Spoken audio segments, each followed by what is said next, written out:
બા કોણ છે આપને ખ્યાલ છે? આજે હું જેમ ભાવ કોઈ પણ મારા વડીલ છે, કોઈ મિત્ર છે, સમાજના આગે તો તું ભાઈ છો કોણ? તને કોણ 5-10 માણસ ઓળખે છે? ભાઈ તું મારું નામ બોલાવ તો જ મને બધા ઓળખશે.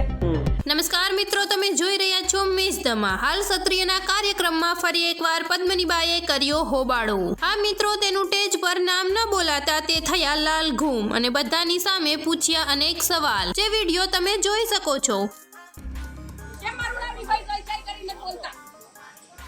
જ્યારે રેલીમાં પણ એને મારી ગાડી ઉતાર મને છે ગાડીમાં તો નીચે ઉતારી અને મને ચક્કર આવી ગયા. ના બોલતા નથી ને. આવો અહીંયા ભાઈને કઈ ના આવો ભાઈ કેમ ગયા ભાઈ? ના રેલીમાં પણ મારી એને ગાડીની ચાવી લઈ લીધી હતી આંદોલનમાં. કેમ ભાઈ? ત્યારે તમે કેમ ગાડીની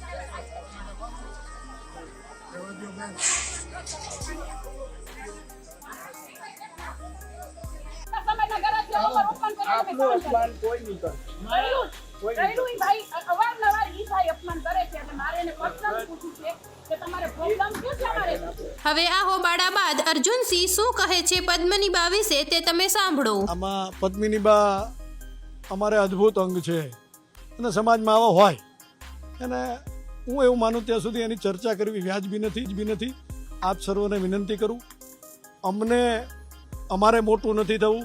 કોઈ પણ સામાન્ય નાગરિક મોટો થતો હોય, વાહિયાત વાતો બોલી સમાજ વિશે અથવા સમાજના કોઈ ભાઈ બહેનો વિશે, તો માનું એ બધાને વિનંતી કરું છું.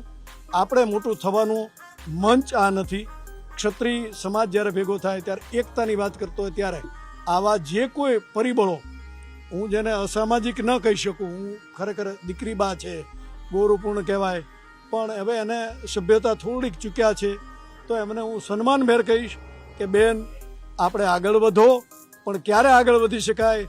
જેમ ફાવે એમ બોલવાથી ન વધી શકાય. આપણે સમાજમાં કામ કરો, 100% તમે આગળ વધશો. દીકરીઓ બહેનો બધી આગળ વધી શકે છે.